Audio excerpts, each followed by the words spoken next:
Neda was always very frank with everyone. She never said anything behind your back. She always used to say, "Why don't you tell people what you really think?" On the second night, Neda's elder sister, Hoda, drove us to her own apartment, and she confirmed everything her mother had said about Neda.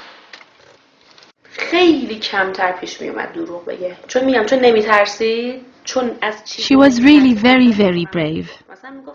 And because she wasn't afraid of anything, she didn't have to lie.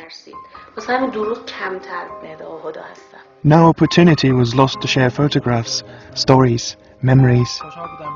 I could almost feel the relief to have this opportunity to tell the world who Neda really was, and to be as strong and optimistic as she was, even in their grief.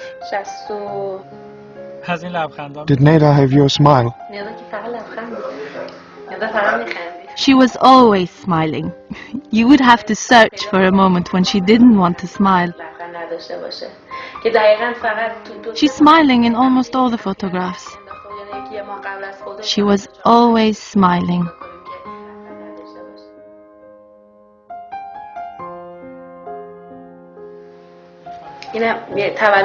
This family was holding tightly to Neda's memory. This is the last little dress she bought. She never had a chance to wear it.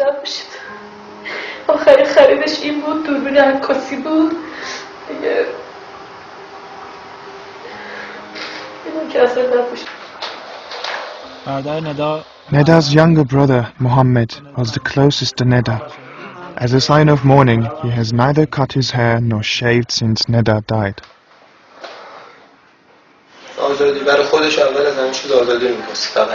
She used to say that women in this country cannot live like human beings. She used to say, as a woman, I can't even go outside without being covered up.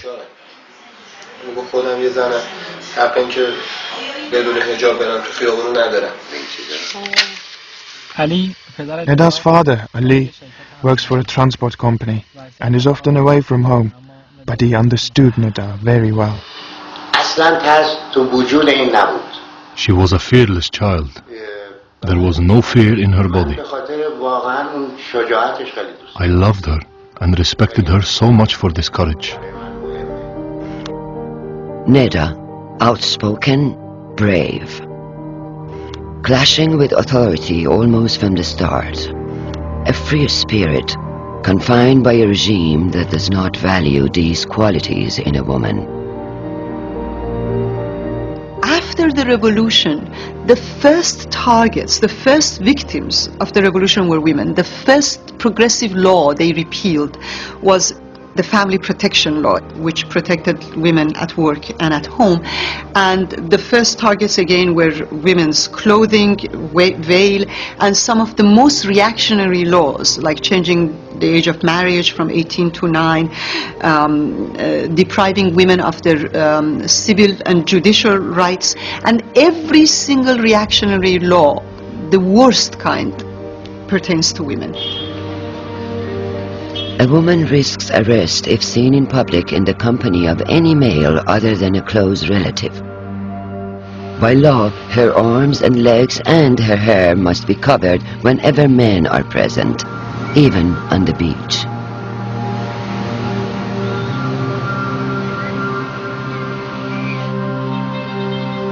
In the major cities, women push the boundaries as far as they dare, sometimes sporting colorful headscarves and even exposing their hair.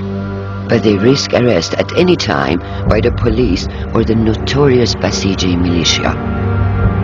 Men and women charged with maintaining public order and decency. I was 15, 16, walking in the streets of Tehran, and all of a sudden a Basiji car stopped, and 6 of them got out of the car with their AK-47s and surrounded me. And they wouldn't look at me, and saying, "Sister, your chest is showing." And maybe a quarter size of my chest was showing. I had worn my hijab and tied it in the back. And They were wanting to take me with them, and I started to scream, "How dare you look at me from across the street and are looking at my chest? You're Namahram, I won't let you arrest me, you have to bring somebody else to arrest me." And they thought, okay, she's crazy, we better leave this one alone. But yes, it's humiliating, humiliating. In many parts of the country, all enveloping black is the norm. As a woman, you have to disappear in the public eye. You cannot be. And so the more you attract attention to yourself, the more you're targeted, because you are supposed not to be. You are supposed to be invisible. What is unbearable and ignominious is the power that a regime claim to control your body. And this is a direct attack to your freedom and dignity. And I think that is what makes the whole issue of dress code unbearable. Neda hated this head cover. She was tormented that she could not swim in the sea and be herself in the street. She really suffered because of that forced hijab. The law restricts women's freedom in many other ways. She may not marry without the consent of her father or paternal grandfather. Divorce is the exclusive right of the husband, who automatically takes possession of the children at the age of 7 or even earlier if the woman marries again.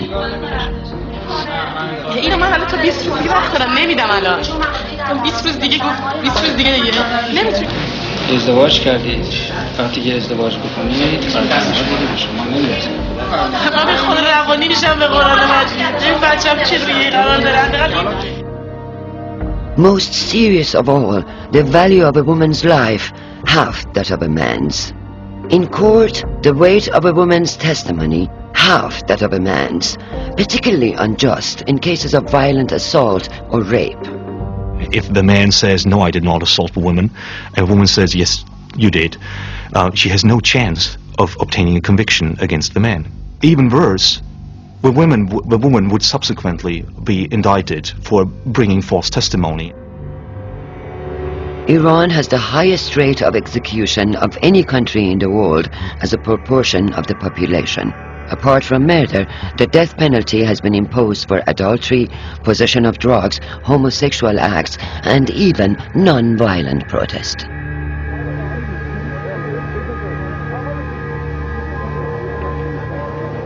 The age of criminal responsibility for a girl is 8, for a boy 14. If an 8-year-old girl commits a capital offense, she might remain in jail awaiting execution on her 18th birthday. For certain crimes, the death penalty is not administered by hanging, but by stoning. And stoning happens in a way that you're being buried in sand or in the ground up until your waist. And the rule is, if you manage to get out while people are throwing stones at you, you are free. You can leave. That's the rule for a man. However, women are not being buried up until their waist, but up until their breast, with their arms also being buried. Such a contrast between the warmth and normality of this family and that other Iran outside their doors. And such courage, knowing what this regime is capable of. Yet they feel safer by speaking out. The fact is that Neda's family now belong to the whole nation. So people feel responsible towards them. Anything that happens to them will just incite a new rage. And I'm sure that the government doesn't want that. So somehow, yes, they are protected by the love of the people of Iran towards Neda. The family held nothing back. Neda's poems and her private diaries.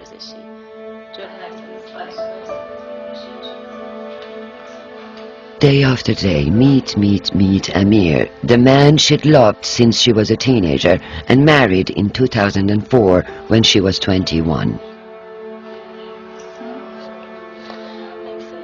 سه سال و نیم با هم زندگی کردم بعد جدا شدم. They were together for 3.5 years, and then they divorced. Her husband's family was from the north. Neda was from Tehran. They were two opposite cultures. She tried hard to save the marriage. It wasn't a bitter divorce. Somehow, she never stopped loving Amir.